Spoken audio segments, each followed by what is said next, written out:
Hello everyone, রয়েস কিচেনে তোমাদের সকলকে ওয়েলকাম। আমি তন্নি চলে এসেছি আরেকটি রেসিপি নিয়ে তোমাদের কাছে। আজকে বানাচ্ছি এই দারুণ স্বাদের সুজির মিষ্টি। এখানে ছোট প্যাকেটের 1 প্যাকেট সুজি নিয়ে নিয়েছি, যেটাকে ভালো করে গুঁড়ো করে নিলাম। এরপর কড়াইতে বড় চামচে 3 চামচ মতন ঘি দিয়ে তাতে একটু গরম করে নিতে হবে এবং কড়াইয়ের চারপাশে ঘিটাকে ছড়িয়ে দিতে হবে। এরপর সুজিগুলোকে দিয়ে দাও। সুজিগুলো একদম লো আঁচে রেখে ভালো করে ভেজে নাও। অতিরিক্ত লালচে করে ভাজার কোনো দরকার নেই, মোটামুটি একটু ভেজে নিলেই হবে।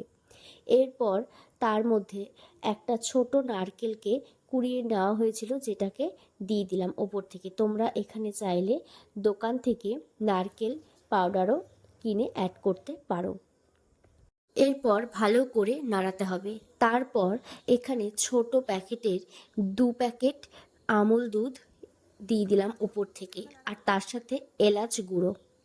ব্যাস, এটাকে এখন 3 থেকে 4 মিনিট ভালো করে নাড়িয়ে নেওয়ার পর লিকুইড মিল্ক অ্যাড করলাম।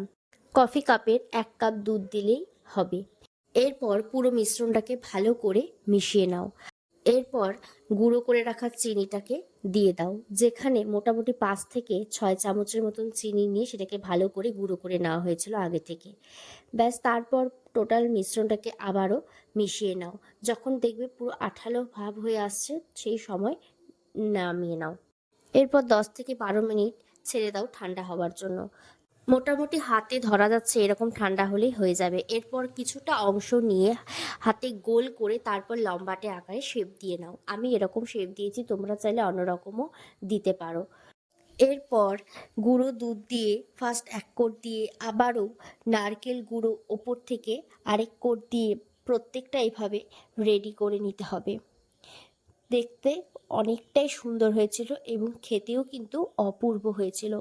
একবার হলেও ট্রাই করো। আর আমি দেখো ভেঙে দেখিয়ে দিচ্ছি ঠিক কতটা নরম হয়েছিল। কেমন লাগলো রেসিপিটা অবশ্যই কমেন্টে জানিও।